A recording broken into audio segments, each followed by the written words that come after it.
അസ്സലാമു അലൈക്കും വറഹ്മത്തുള്ളാഹി വബറകാതുഹു. അൽഹംദുലില്ലാഹി വസ്സലാത്തു വസ്സലാമു അലാ റസൂലില്ലാഹ് വഅലാ ആലിഹി വസഹ്ബിഹി അൽ ഫായിസീന ബില്ലാഹി അമ്മാ ബഅദ്.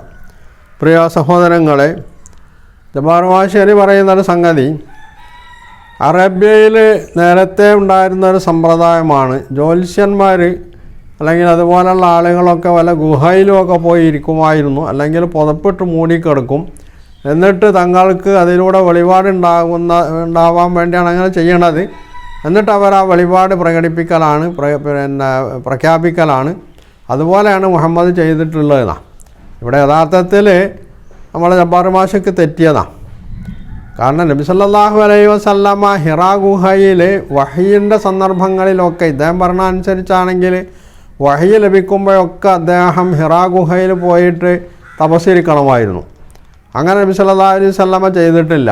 ആകെ അദ്ദേഹത്തിന് ചരിത്രത്തിൽ ഉദ്ധരിച്ചു വന്നിട്ടുള്ളത് രണ്ട് തവണ പറഞ്ഞാൽ പ്രവാചകത്വം ലഭിച്ച അതുമായി ബന്ധപ്പെട്ടു, അതിൻ്റെ ശേഷവുമായിട്ട്.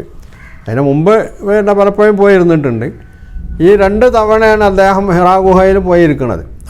അതിൽ ആദ്യം അദ്ദേഹം ഹിറാ ഗുഹയിൽ ഇരുന്ന തവണകളിൽ അവസാനത്തെ തവണയാണ് ആദ്യമായിട്ട് അദ്ദേഹത്തിന് വഹയി ലഭിക്കുന്നതും സൂറത്ത് ഇഖ്റഇൻ്റെ ആദ്യത്തിലുള്ള ഭാഗം അവതരിച്ചു കിട്ടുന്നതും. ഇഖ്റ ബിസ്മി റബ്ബിക്കല്ലദീ ഖലഖൽ ഇൻസാന മിൻ അലഖ് ഇഖ്റ വറബ്ബുക്കൽ അക്രം അല്ലദീ അല്ലമ ബിൽ ഖലം അല്ലമൽ ഇൻസാന മാ ലം യഅലം.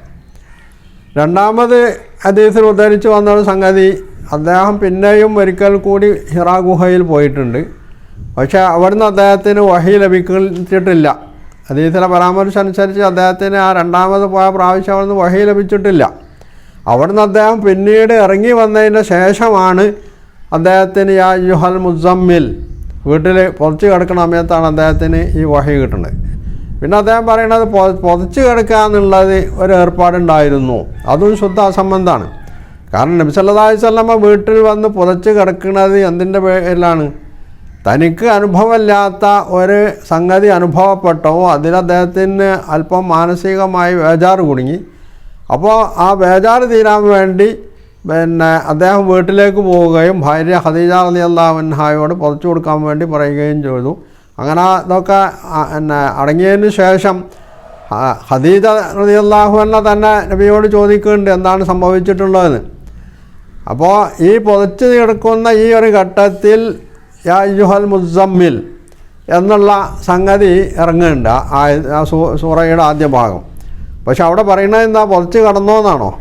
അപ്പോൾ യാ അയ്യുഹൽ മുസമ്മിൽ ആവട്ടെ യാ അയ്യുഹൽ മുദ്ദസ്സിർ ആവട്ടെ, ഈ രണ്ട് സൂറത്തിൻ്റെ ഈ രണ്ട് ആയത്തുകളിലും മുസമ്മിൽ അല്ലെങ്കിൽ മുദ്ദസ്സിർ അവിടെ പുതച്ച് കിടക്കാനല്ല പറയുന്നത്, പുതപ്പ് മാറ്റിയിട്ട് എന്ത് ചെയ്യണം? മാറ്റിയിട്ട് മുസമ്മിൽ പറയുന്നത് എഴുന്നേറ്റ് നിസ്കരിക്കണം. യാ അയ്യുഹൽ മുസമ്മിൽ ഖുമിൽ ലൈല ഇല്ലാ ഖലീല. അപ്പോൾ ഈ യാ അയ്യുഹൽ മുസമ്മിൽ എന്നുള്ള ആയത്ത് ഇറങ്ങുന്നത് രാത്രി സമയത്താണ്, പുതച്ച് ഉറങ്ങുന്ന സമയത്താണ് എന്ന് വരും. യാ അയ്യുഹൽ മുദ്ദസ്സിർ ഖും ഫഅൻദിർ എന്ന് പറയുന്നത് അവിടെയും പുതച്ച് കിടക്കുന്നവൻ എന്ന് സംബോധന ചെയ്യുന്ന പകൽ സമയത്താണെന്നാണ് വരിക. അവിടെ പറയുന്നത് ഖും ഫഅൻദിർന, നീ എഴുന്നേറ്റ് ആളുകൾക്ക് മുന്നറിയിപ്പ് നൽകണം.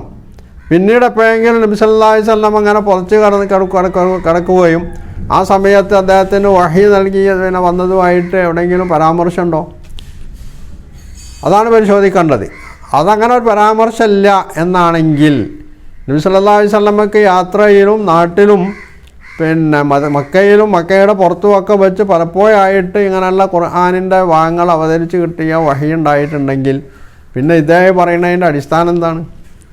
പൊതച്ച് കിടക്കുക എന്നുള്ളത് വഹി കിട്ടാൻ വേണ്ടി നടത്തുന്നൊരു ഏർപ്പാടാണ്. അതിന് അദ്ദേഹത്തിന് തെളിവൊന്നും സമർപ്പിക്കാൻ സാധ്യമല്ല എന്നുള്ളതാണ്. അപ്പോൾ അവിടെയും അദ്ദേഹത്തിൻ്റെ മനസ്സിൽ ഉദിച്ചതോ എവിടുന്നോ ആരോ എഴുതി വെച്ചതോ വായിച്ചിട്ട് അദ്ദേഹം എന്തൊക്കെ പറയുന്നു എന്നുള്ളേ ഉള്ളൂ. ഒരടിസ്ഥാനവും ഇല്ലാത്തൊരു വാദഗതിയാണ്. പിന്നെ മക്കയിലെ ജ്യോതിഷന്മാരൊക്കെ അങ്ങനെ ആയിരുന്നു ചെയ്തിരുന്നത് എന്നതിനും ഇല്ല യാതൊരു അടിസ്ഥാനവും. അങ്ങനെ ചരിത്രത്തിലൂടെയും കാര്യമായിട്ട് ഉദ്ധരിച്ചു വന്നിട്ടില്ല. ഏതെങ്കിലും ഒരു ജ്യോതിഷ്യൻ എവിടെയെങ്കിലും പോയി തപസ്സിരുന്നിട്ടുണ്ടെങ്കിൽ അതൊക്കെ സാമാന്യവൽക്കരിക്കുക എന്നുള്ളത് തന്നെയും ഇവരുടെ ഈ അറിവില്ലായ്മയുടെയോ അല്ലെങ്കിൽ തങ്ങൾ അകപ്പെട്ടു പോയിട്ടുള്ള തെളിവില്ലാതെ എന്തും പറയാനുള്ള ആ ധാർഷ്ട്യത്തിൻ്റെയൊക്കെ ഭാഗമായിട്ടേ കാണാൻ പറ്റുള്ളൂ. അപ്പോൾ ജബ്ബാർ മാഷ് ഇവിടെ ചെയ്തുകൊണ്ടിരിക്കുന്നത് എന്താണ്? അടിസ്ഥാനമില്ലാത്ത പ്രമാണമില്ലാത്ത വാദഗതികൾ തൻ്റെ വാദം സ്ഥിരീകരിക്കാൻ സമർത്ഥിക്കാൻ വേണ്ടി ഖുർആനെ തകർക്കാൻ, ഇസ്ലാമിൽ നിന്ന് ആളുകളെ വ്യതിചലിപ്പിക്കാൻ എന്നൊക്കെ പറഞ്ഞിട്ട് അദ്ദേഹം എഴുന്നള്ളിക്കുന്നു എന്നുള്ളതല്ലാതെ ഇതിൽ വേറെ യാതൊരു അടിസ്ഥാനവും ഇല്ല എന്നുള്ളതാണ് അവിടെയും നമ്മൾ മനസ്സിലാക്കേണ്ടത്. ഇങ്ങനെ എന്തൊക്കെയോ പിച്ചും പേയും പറഞ്ഞിട്ട് ഖുർആനിനെ അവഹേളിക്കുക എന്നതാണ് അദ്ദേഹം ചെയ്തുകൊണ്ടിരിക്കുന്നത്. ഇനി അദ്ദേഹം പറയുന്നൊരു സംഗതിയുണ്ട്. അതെന്താണെന്നല്ലേ,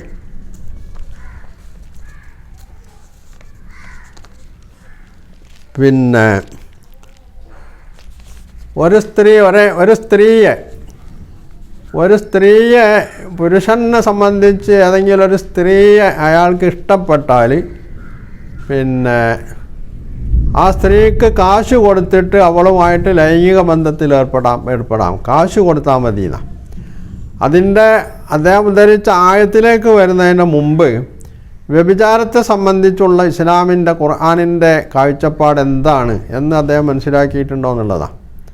ഖുർആന് ആവർത്തിച്ച് പറഞ്ഞൊരു സംഗതിയാണ് ലാ തഖറബു സിന, നിങ്ങൾ വ്യഭിചാരത്തെ സമീപിക്കുക പോലും ചെയ്യരുത് പറഞ്ഞാൽ വ്യഭിചരിക്കരുത് എന്നല്ല ഖുർആൻ പറഞ്ഞത്. വ്യഭിചാരത്തിന് സഹായകമായിട്ടുള്ള യാതൊന്നിലും നിങ്ങൾ ഏർപ്പെടാൻ പാടില്ല എന്നാണ്.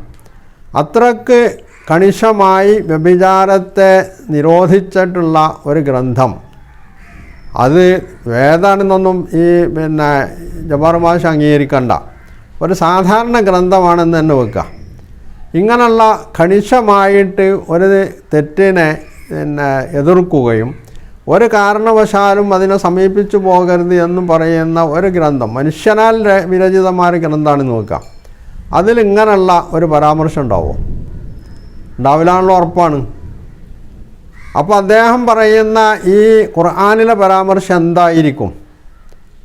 അത് പഠിക്കേണ്ടതാണ്.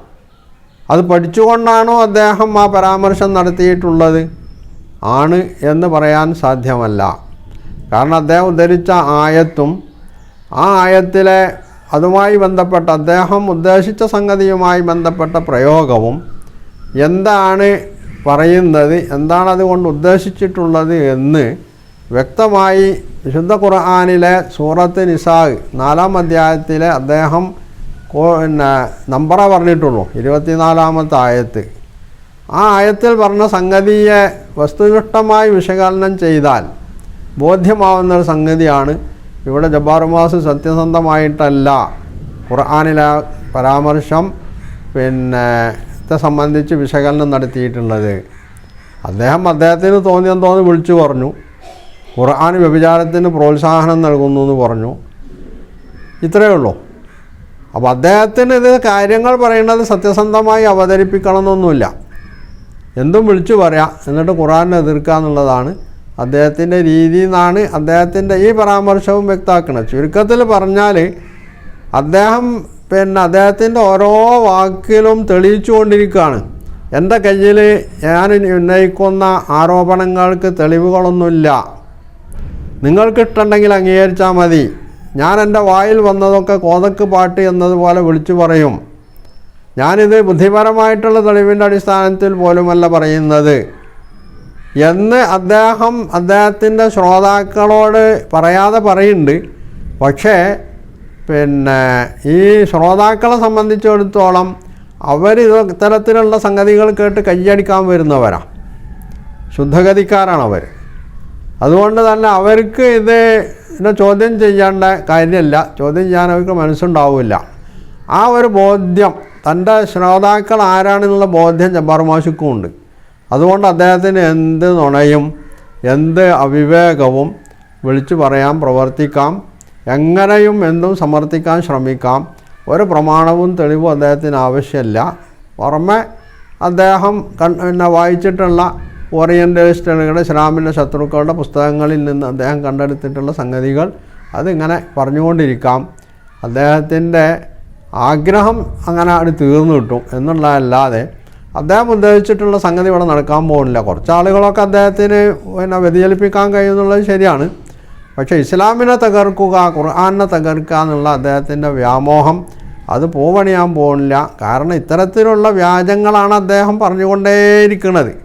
എന്തായിരുന്നാലും ബുദ്ധിയുള്ള മനുഷ്യന്മാർക്ക് മനസ്സിലാവുമല്ലോ ഇതിൻ്റെയൊക്കെ വസ്തുത എന്താണെന്നുള്ളത്. അവർ വായിക്കാനും പഠിക്കാനും ഒക്കെ മെനക്കെടുകയാണെങ്കിൽ അത് അദ്ദേഹത്തിന് ബോധ്യമല്ല എന്നുകൂടി വേണം ഇതെന്ന് മനസ്സിലാക്കാൻ. എൻ്റെ മുമ്പിൽ ഇരിക്കുന്നവർ മനുഷ്യരാണെന്നും ഈ മനുഷ്യന്മാർ ചിലപ്പോഴെങ്കിലുമൊക്കെ ഈ വസ്തുതകൾ മനസ്സിലാക്കിയാൽ ഞാനാണ് അവിടെ വഷളാവുക എന്നുള്ള ആ ഒരു ബോധം പോലും ഇല്ലാതെയാണ് ജബ്ബാർ മാഷ് ഇത്തരം സംഗതികളൊക്കെ പറയുന്നത് എന്നുള്ളതാണ് നമ്മൾ ഇതിൽ നിന്ന് മനസ്സിലാക്കേണ്ടത്.